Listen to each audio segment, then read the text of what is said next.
I'm Nick Terzo, and you are listening to The Radical. Today's guest wears many hats: Grammy winner, songwriter, producer, executive, and entrepreneur. His work on seminal records and with talents such as Ye, Dr. Dre, Lauryn Hill, 50 Cent, Wycliffe, and The Weeknd has led to many hits. Che Pope joins me for a deep dive on working with geniuses, learning all aspects of the music business at a young age, and his newest venture, Workshop, which is backed by investor Dan Gilbert. Coming up, my conversation with Che Pope.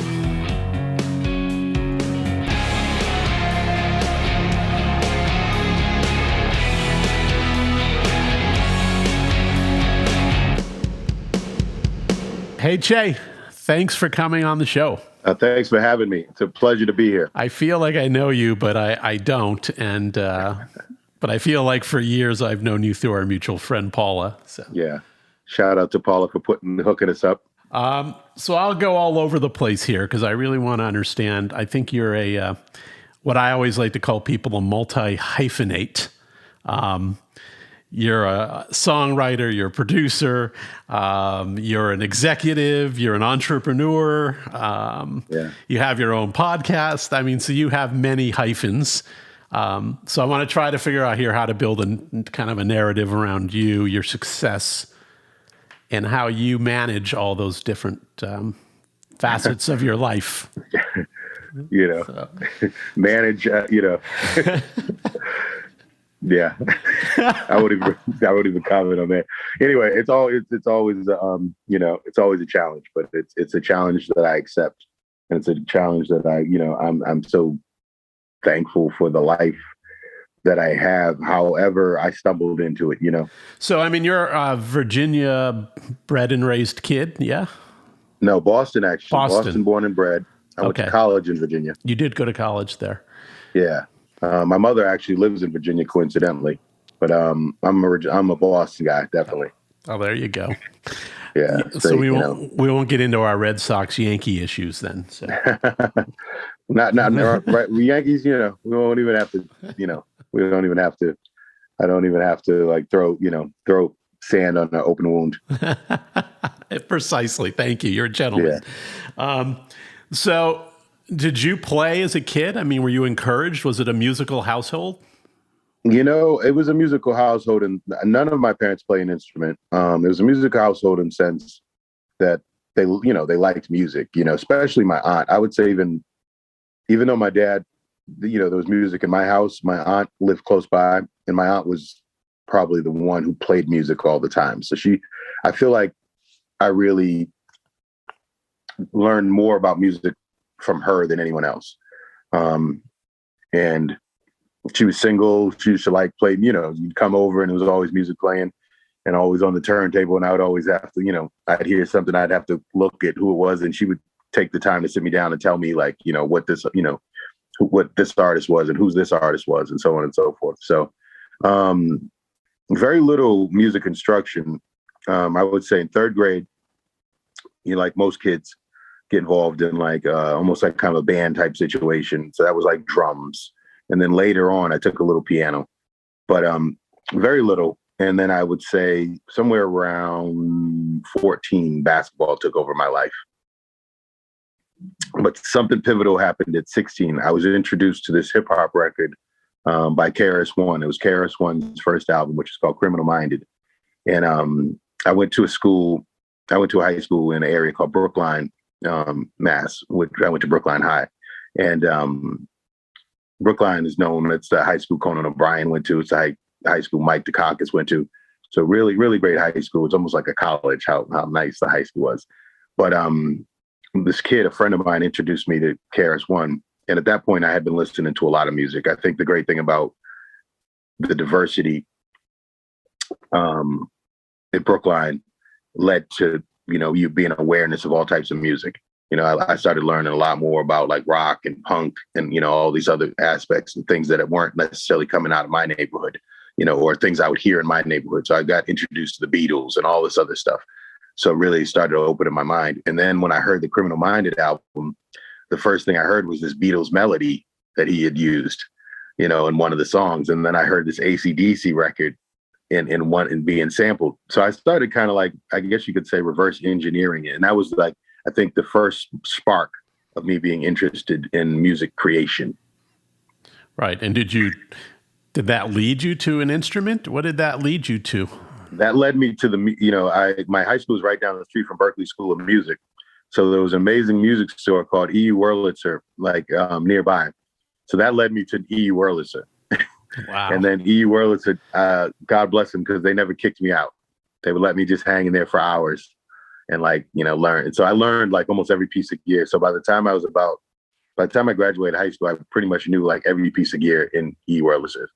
So, which led me to, and I think the only thing I sort of recalled from my childhood or just for whatever reason, I had a knack of still having an understanding of music theory. So that led me, as I started getting into music production, which really evolved at my college, because they had a studio that I could use, and I had a friend who had a studio. Because at that point, equipment was still really expensive. So it was really out of my range in terms of like, what I could afford and so on and so forth. So I like to call myself, I used to, a friend of mine termed it, he was like, I don't like you coming over. He's like, because you're better on my gear than I am. Yeah. There was no in the box then, right?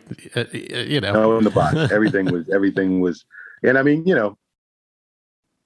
this was even before sequencing. I mean, there was sequencing, but a lot of times I wasn't even sequencing because it was, you're using 4 tracks and things of that nature. So, you might track a drum beat and then you're just playing everything live. You weren't sequencing. Although they had, sequencing was around then, but I didn't start sequencing for probably about a year or two later.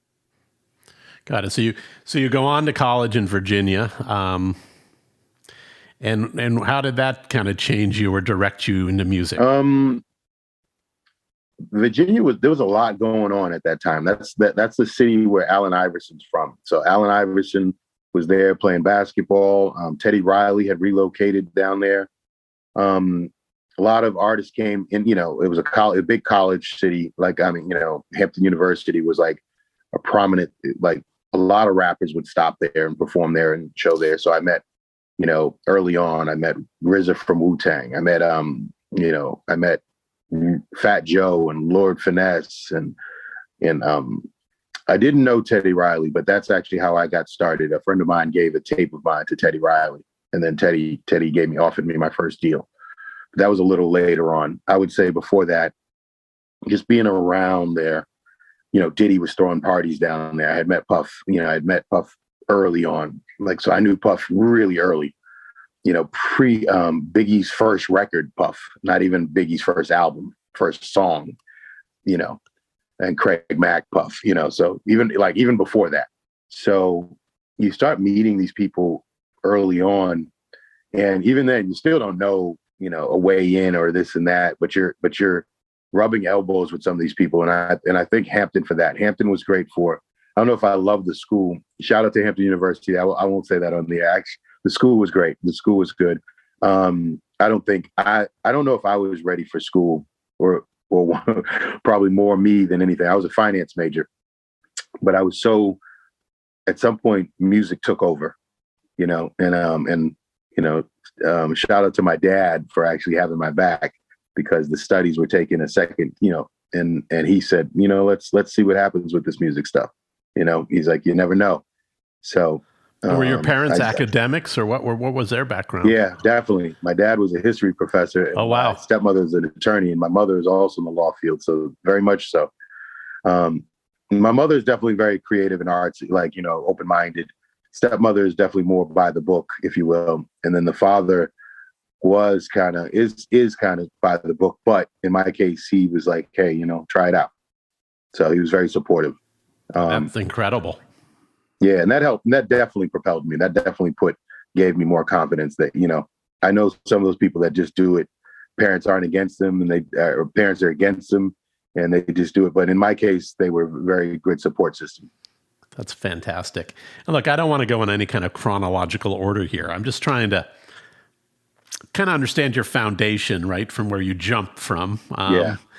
And how did you the part of this I find fascinating, and part of it was your ambition, and I think it's part of it was, I don't know, you were young, so I'm going to say some was naivety, right? But how did you get into the Hans Zimmer camp? How did that happen early on? That was a little bit later. So the good thing about that is when I basically showed up on his doorstep or called out of the blue, I already had a Grammy for Album of the Year for Lauryn Hill at that point. So I think that helped. But essentially, I had scored a couple of films with no idea of what I was doing. And I just, it's that thing, fake it till you make it. So I had a director who approached me, and he had liked some of the music I had done. And he was like, "Hey, you know how to score a film?" And I was like, yeah, of course. Yeah, got it. So didn't know what I was doing. Scored a couple of films, loved it. And I showed up on Hans' door. Hans, and at the time he had a business partner named Jay Rifkin. And I showed up at their doorstep, and shout out to Jay and Hans because they took the meeting. I wasn't, I didn't have any kind of formal classical training or composer training, so I was definitely something they hadn't seen before. You know what I mean? But and they took me in. They welcomed me. I ended up staying there working with Hans for about 2 years. In terms of the way I worked with Hans, it was a lot of additional production. I wasn't any kind of classically composer, but they opened me up to the world of sync and licensing as well. So I did a lot of sync. I did a lot of spots for TV and commercials and stuff. I think I ended up, when it was all said and done, I might have done over 2,000 pieces of music or something for sync. Wow. So that's a master class in itself, for sure. Oh, so and on so many levels, composers tend to be composers and maybe EDM producers are probably the foremost in terms of being technologically advanced when it comes to music creation. And but composers by far are at the tip top of that. So, it really furthered my education in terms of working with technology. And, where we're at, we were on the cusp of that, right? Early 2000s. It was Pro Tools and stuff was taking over. So it was a great time to be there and learn so much, because then I took what I learned there and I brought it to Dr. Dre. So when I moved in with Dr. Dre, I'm the one that he had been working sort of in a particular way that he had been working for years. And then I'm the one that sort of brought the computers in the room, if you will. That's awesome. All right, so let's step back. So you win a Grammy for the Miseducation of Lauryn Hill. And I read somewhere where you said it's the Miseducation of Che Pope, too. Talk to me a little bit about that experience. Well, before I'll even back up a little bit further than that, because after Teddy Riley, I moved to New York. I worked with Wyclef. That's how I got sort of into the Fuji world, if you would. This is Wyclef post Fuji album. It was right after the Fuji album, while he was making the Carnival album. So my first actual placement with my solo production credit is on the Carnival album. I always thank Wyclef because what Teddy preached, which is the great thing with working with Teddy Riley, I think he's the one who took me from just being kind of a beat guy or a groove maker into a song maker, because he's the one that really taught me song structure and really taught me about making a record versus just making a track. We hear that often, what's the difference between a beat maker and a producer? Teddy Riley is the one who really taught me that. And then Wyclef, because of maybe his heritage and his national, that being Haitian, he had already been really open-minded. He knew all sorts of music as well. So now you're talking about a guy who knew, kind of like myself, who was just aware of so much music, and he sort of unlocked the creativity and gave me some freedom there. And any little opportunity that came about, I took it as a big opportunity. So for example, Destiny Child was something that at the time, this was a group that no one had heard of, and this first single was a ballad, and then we had an opportunity to do a remix. So I took it as well, let me remix this out of the park, And so every little opportunity, I tried to like hit a home run, that it came. So I thank Wyclef for that. But I also thank Wyclef for teaching me, like you got to learn, you got to know the music business, because he was a little funny with the money. So that led me to working with Lauryn. I befriended Lauryn, and we started. And in the beginning, Lauryn was very transparent about any business we did. So, for instance, if it was something and she didn't want to, and she wanted to keep the publishing, she would talk to me up front, offer me a buyout on the publishing. It was very straightforward, and she'd tell me even the intention behind it. So, she was trying to establish herself as a producer.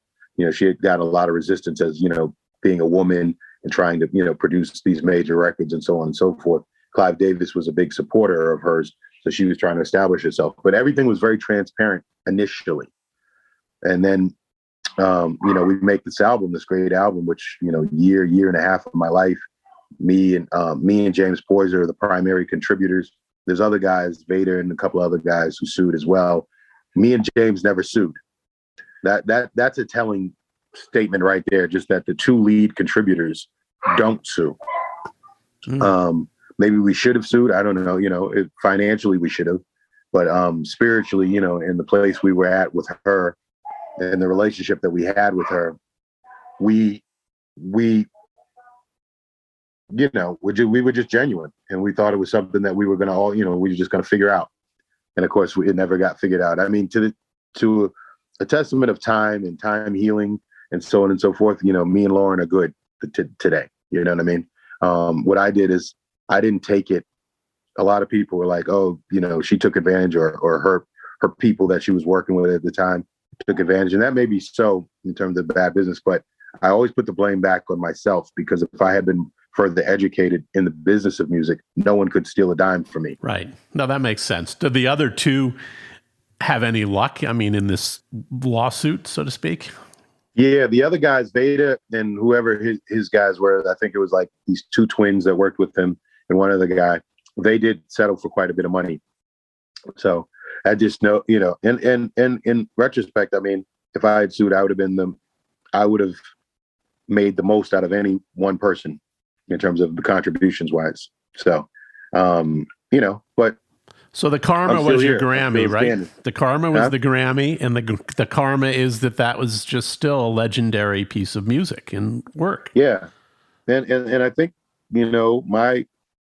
the testament to it is I'm still standing, no offense to the other guys. I don't know where they're at. I know where James Boyce is at. I know where Che Pope's at, Yeah, that's interesting. And maybe, I hope the other guys are doing well too, but, I know where Lauryn Hill's at. I know where I'm at. I know where James is at. That's fascinating. And so, I mean, that gave you a little taste of working a little bit as a collective kind of thing. I think from what I've seen, the Dre thing, when you went to work with Dr. Dre, maybe put you more into a collective setting. And how did that change how you worked? Even the Lauryn thing, even though we worked, I mean, primarily outside of just outside musicians coming in, it was me and Lauryn. Right. Or me, Lauryn, and James. So it really wasn't a big group.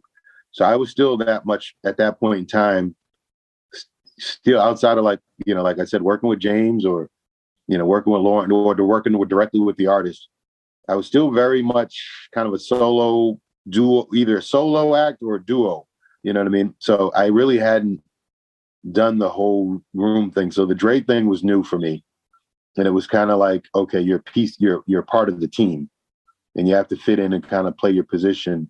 And it's tough because I was working with, it was me and Dre.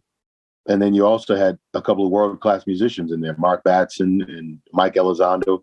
Mike Elizondo, amazing, world-class bass player, also played guitar and keys. Mark Batson, arguably top 10 piano player, if you will. Like, I mean, the kid was, classically trained. I mean, his father was an opera singer, This guy played at the Smithsonian, you know what I mean? So, and that it's all four of us in a room. And then coming in and out would be Scott Storch, you know what I mean? So then you have another really, prodigy coming in and out. So every day, it was a challenge, just every day to, fit in and I don't want to say compete because we're part of a team, but contribute, and when it's different when you're solo, when you're doing it on your own or you're doing it with you and a partner. then it's a lot easier to know your role and your place when you're fitting into Dre, who's already had this tremendous amount of success. And even though I had all the success as well on my own, Dre was a different level of success, and situation. So, but I loved it. I loved it. You know what I mean? I think I learned from Dre. I think I grew as a producer, and I definitely grew as a producer, but I think I even grew just as my understanding of the music business. You know what I mean? Getting time to spend time with Dre and Jimmy Iovine, and I think my perception of the music business just broadened, and I learned so much more because it was almost like kind of being on the insider's side. You know what I mean? Going from the outside to the inside. Right. And I mean, that was a time with classic records, right? Being done by Dre. I mean, outside of his own work, I mean, you had 50 Cent, you had Eminem. Yeah, 50, Eminem, Buster. It was great. And great times and great, we'd go to record in Hawaii and just great experiences, being in Hawaii, recording with M. And then we'd go play basketball together, and then we'd hike. So it was more than just the studio. You build, the relationships with these guys. Paul, M's manager, is still a good friend of mine. And, guys, these lasting relationships, I still talk to Dre from time to time. It's just, and that was a very pivotal time, I think, in my development of what I'm embarking on now. The foundation was laid during the Dre years. Interesting. And then, so look, what I find interesting about you, because I looked at, even your credits, and, and I kind of did this similarly as an A&R person. You don't, for the period of time that you've been doing this, the credits aren't like overwhelming. It's not like 100, but there's like this small amount but they're incredible cultural touchstones, most of them. So you have this really high. There's quite a few others that are just under aliases. Yeah, but you have a high batting average. Yeah, and I find it way more fascinating when someone's that kind of selective. What puts you at the intersection of these geniuses that you're there. There's something fascinating about it to me. Well, I think two things. I think post Lauryn Hill's album, I really wanted to learn the music business inside and out. So I became an executive. I did the A&R, I was an A&R at Warner. And I also was the beginning of having a family. So I think two things that happened in my life that were pivotal, and they affected the producer Che. And one was having a family and needing to provide some structure and stability. So, the producer world is volatile. So I balanced the producer world with the producer executive role. And that, I think if I had just stayed just on the producer path, you would have seen that lengthy catalog, because I was kind of prolific in terms of my output. So you would have seen that massive catalog. And excuse me. Shut up. Shut up. Sorry. My dog. I hope so. Yes. Yeah, I hope so too. Yeah, the funny thing is she's all bark and no bite. She'll go, if there was a friggin' break-in, she would go up and befriend the robber. So all talk. But I think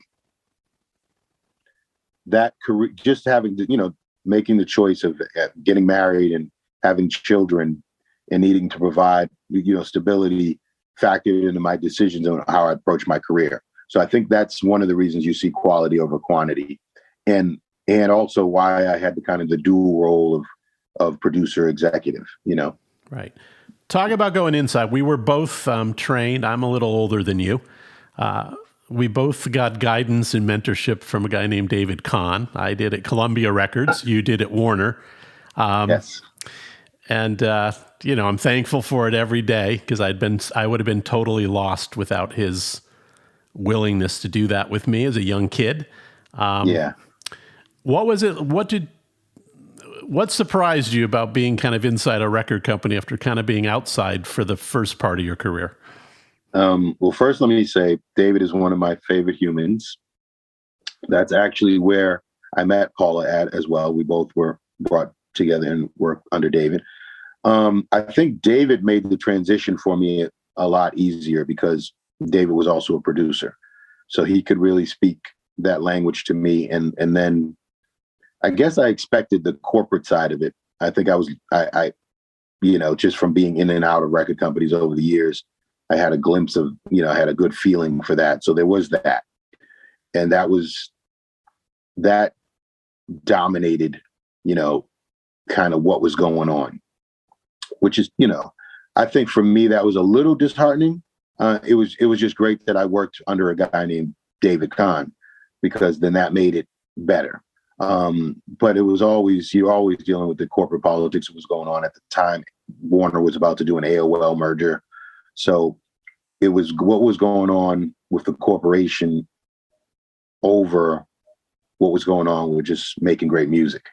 Now, with that said, there were some really great bands that got signed on that side, on the rock side. I wish I would have had the opportunity to do it on the urban side as well. But Green Day was signed around then. Linkin Park was signed around then. Shout out to Jeff Blue, who found some of these guys. But it was like guys like Jeff Blue that really stayed true, and that was once again a testament to David Kahn providing the freedom and the space for someone to be able to do that. But I think, myself and Paula, we never really got to do what we came to do. I think Paula was too ahead of her time. And I think I was also too, just, I was like, I was true to my craft. I was a purist, you know what I mean? I had a Grammy, I knew what I was talking about, at that point. So it was, and then so when Tom Whalley came in, we all left. David left, I left, Paula left. We had an opportunity, to sort of move past that situation and also be compensated for it. So we all took that opportunity. Right. And so, listen, that was kind of a mess for a while over there. These things have gotten to just be multinational corporations, a total of 3. So after that, is that what led you into the Kanye camp at that point? Had you known him? Kanye was after Dre. I think after Dre was when I got the entrepreneurial bug hit. So I had a friend of mine who was part of the Campbell Soup family at the time, who I pitched an idea to, and he really liked it, which the evolution of that is what I'm doing now. But this was the original form of it, which I guess you could say was just a more progressive and transparent independent label. That was the initial iteration of my company Workshop. And this was around, I want to say around 2010, somewhere around then. And then, so we had started this, we had embarked on this. We were about 6 months into it when he got divorced and his world blew up. And when he got divorced, all bets were off. So then I, oddly enough, this is funny, the story of how me and Kanye came together was not a music story. I had another friend, his name's Nabil Barakat. He's actually, when Dre owned a house in West Hollywood, Dre had bought a house in the Bird Streets in West Hollywood. He bought it from this guy, Nabil Barakat. So I went with Dre to look at the house the first time, and that's when I met Nabil. Nabil, a great guy, older guy, but really fascinating guy. Originally from Jerusalem, but like based between LA, Jordan, and Paris. So just fascinating guy. So I befriended him, and then we started talking about some things. And then he was like, if I gave you some money to invest, what would you invest it in? And this is why I know my shit. I said I would invest it in Kanye West. I said he's got tremendous influence, and his influence is going to be monetized into product. So so Nabil gave me $7 million to go, to go invest in Kanye. So I go meet with Kanye. I've known Kanye for a while. I knew his manager better at the time. His manager was G. Robeson at the time, and his best friend was Don C. So I knew Don C. and G. Robeson even better than I knew Kanye, but I knew Kanye a little bit. So they facilitated the meeting. And then So I met with Kanye. No business plan, no business infrastructure, no nothing. So needless to say, Nabil was like, "No way, I'm giving you that money." So so then Kanye said to me, well, I got this label I need some help with. And so that's how we started working together. It was literally just that simple. Like I had met with him about investing in like footwear and in his fashion endeavors. And at the time, it's funny because I didn't know him well enough to know, if I had it to do again, it's like, no, I needed to invest in the footwear, not necessarily the fashion, because he lost his shirt in fashion in the beginning. That's funny. And so that starts off, you kind of start more in a traditional role, right? Kind of working at the label and doing A&R. And you grow into COO during that time, right? And help with some of the other deals outside of music? Yeah. I think this is how I've always described my experience with Kanye West. You don't run anything with Kanye West. It's just Kanye, moves to the beat of his own drum, as we all know. I think what you try to do is just, I think there is a plan behind what he does. It's just that only he knows it. So what you try to do is just manage what's manageable. And I think evolving into the role was just out of necessity. It wasn't necessarily any aspiration. I didn't even have aspirations of, being at Good Music necessarily, or for the length of time that I was there. I think the length of time when I was there is because as long as I was still fascinated, at being a part of it, even though it was, a roller coaster ride, if you will, as long as I felt like we were still creating provocative material and you could actually really contribute and be impactful, then I was, willing to be there. And when that sort of stopped, then it was time to go. Jay-Z said to me, "You stayed too long at the party." How long were you actually involved with Kanye and Good Music? Yeah, about 7-8 years. I started working with him more on Watch Your Throne Time, 2011, and I left October 2018. It's a long run. Yeah, definitely one of the longer tenured people working with him. Yeah. I still love the guy. I think he is a creative genius. I mean, he can be all over the place sometimes, but that's part of his process. And I think everybody's got their process. Dre had his process. John Lennon had his process. Right. And what kind of thread have you seen through working with people like this? Got people that are literally almost on the genius spectrum, right? If you go from Lauryn to even Hans Zimmer to Dre to Kanye. I mean, what do you see there? I mean, is it just boundaryless or there's not a one bad idea? Well, I think these people become institutions, right? They become more than, I mean, that's a testament to just great artistry, right? With great talents. I don't want to say they're more than human because they are just human, but and never lose sight that they're human beings, but they become institutions. They have their own journey to go through and not necessarily live up to, but write their story, right? And sometimes I'm envious of people that can do some of the things they do. You know what I mean? In terms of whether it's detrimental to their health or their family, or you know what I mean. I think in my case, I came from not to say that these people didn't come from good homes, because they did, but I came from a really solid foundation, and they gave me some really solid principles. So certain things, I'm always going to feel like are fundamentally a part of me, and and meaning I'm not going to sacrifice my family over art, where some of these people will, I mean, in the terms of being a greatness and achieving their artistry, they've sacrificed that at times, right? They've sacrificed certain things. They've sacrificed, I mean, Kanye was one of the most hated musicians, right? For saying what he believed about the Taylor Swift thing, whether it was right or wrong, it was still just an artist expressing himself and his opinion, just maybe in the wrong way, but he was willing to be villainized for it, we know, John Lennon's statements about Vietnam, at that stage and that time in his career, it was like, you're willing to sacrifice, your fame and your fortune for some of these statements and stuff like that. So those artists like that, Muhammad Ali, all these outspoken people, just Nina Simone. I mean, I could go on and on and on, and just amazing. You know what I mean? So, but being in the room with the ones that you've been in the room with, I mean, is there just a fearlessness? Is there's no such thing as a bad idea? We don't care about failure. What did you see? Well, all of the above, because I mean, I think there is a level of even the best ones, right? There's a level of insecurity with Drake, and part of the way he gets past his insecurity is taking the time, and maybe maybe even over taking the time to perfect something, right? He goes out of his way to try to make sure it's the best it can be. But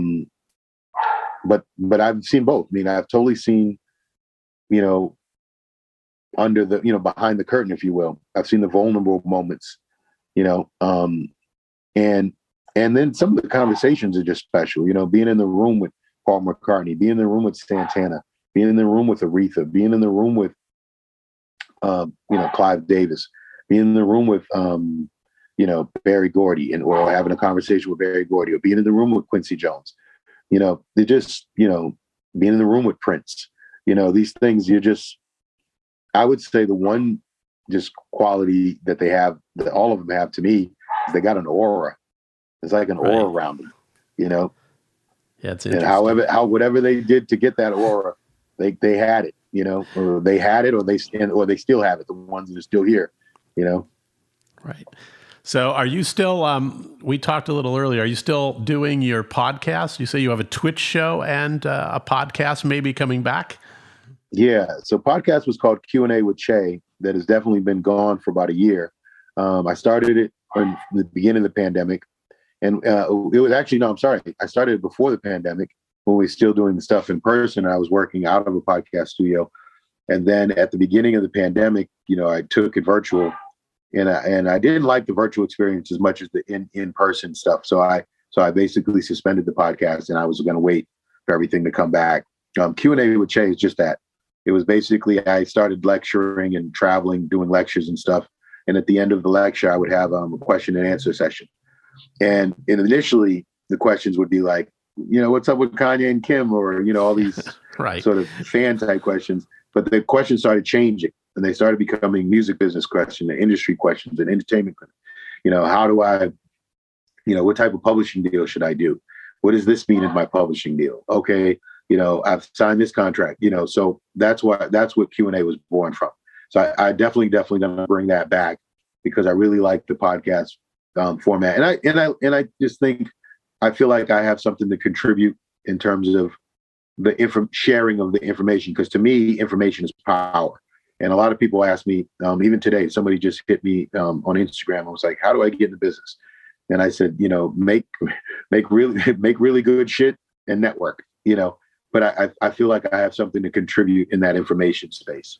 So, absolutely. And I know a lot of people who I know have great, they have a lot of information that they could share. Absolutely. What is coming up next for you? What's your new huge project? My new project is a company called Workshop. I am the CEO and founder. It's definitely probably the most difficult undertaking of my career, my life, which is being an entrepreneur. Although I was a finance major, I can't say I've been an entrepreneur. I started down that path in 2010 and didn't get far on it. But this was different. This was going out and fundraising, and my lead investor is Dan Gilbert, amazing individual, amazing family, and amazing organization. But it's work. Nothing is handed to you. You have to go out there and really get it. I've met so many amazing individuals who've had all types of success in terms of meeting with investors and VCs and different companies. And just fundraising and building a company and an organization is just a different, it's a different muscle than just, going in the studio and making a song. And some people are built for it. I understand why certain people have so much success and why they have multiple companies and they've been able to do it. They have the knack for that. I don't think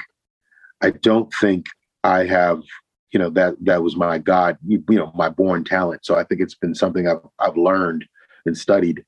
And, we've got this company, it's called Workshop. The simple definition of it would be a music-based lifestyle company. And my definition of it, I like to say, is what a music company should be in 2022. Music is influential, as we know, and far beyond just music. It's influential in what clothes people wear and what products people buy. You can look at the success of Beats by Dre and Yeezy sneakers and many more examples of that. So, that's why it's necessary to build a company that's a lifestyle brand. And that's what Workshop is. And we're going to be headquartered in Detroit, which I'm very proud of. I'm originally from Boston. A lot of people say, why Detroit? Why not Detroit? I feel like LA and New York and even Atlanta and Miami are oversaturated. I like the fact that, like places like Nashville and Austin exist and they build these music communities. Detroit was the original, music city. So kind of, where people have always been leaving a city, I like the idea of coming back to a city. Dan is really invested in the arts in the community of Detroit. So to be a kind of part of that was special to me. Right. Well, here comes another guy into your life who, and to put in context who Dan Gilbert is for listeners, he founded Quicken Loans. He owns the Cleveland Cavaliers. And he kind of was a spark, I think, in Detroit for some of its revitalization. Is that fair to say?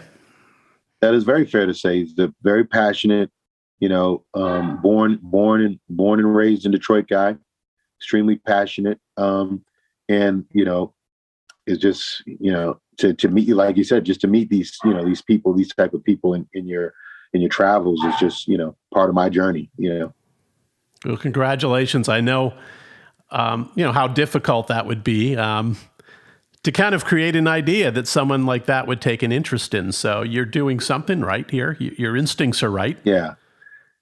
And I know it's, a music, any kind of startup that has a music component of it just is a challenging, startup. So, we've got a lot of work ahead of us, but I think work ethic has never been my problem, so I'm excited and I feel like everything I've done in my career at this point prepared me for this, I think everything happens when it's supposed to happen. I'm a firm believer in that, but I'm also a firm believer in manifestation too. You have to put it out there and then you have to go, achieve it, Right. I agree. Well, listen, I'm looking forward to seeing what Workshop builds and pushes out there for the artist community. Yeah, me too. And I'm really grateful for your time. You've done some incredible work throughout your history, and it was nice to spend some time with you. So yeah, well, thank you. I appreciate it. All right, Jay. I feel like the best is ahead. I agree with you. So hopefully one day we'll be able to do this stuff in person. I agree with you. This over the Zoom thing's awfully tiring. So yeah. All right, mate. Stay healthy. You too. All right. Thanks, Jay. Thank you for listening. This show originates from the podcast capital, Austin, Texas. My producer is Sean O'Neill. Visit theradicalpod.com for updates and even some merchandise. Also, please subscribe at Apple, Spotify, Stitcher, or wherever you listen to your podcasts. And I also ask that you please share episodes with your friends so we can continue to grow our community. See you all again next Friday.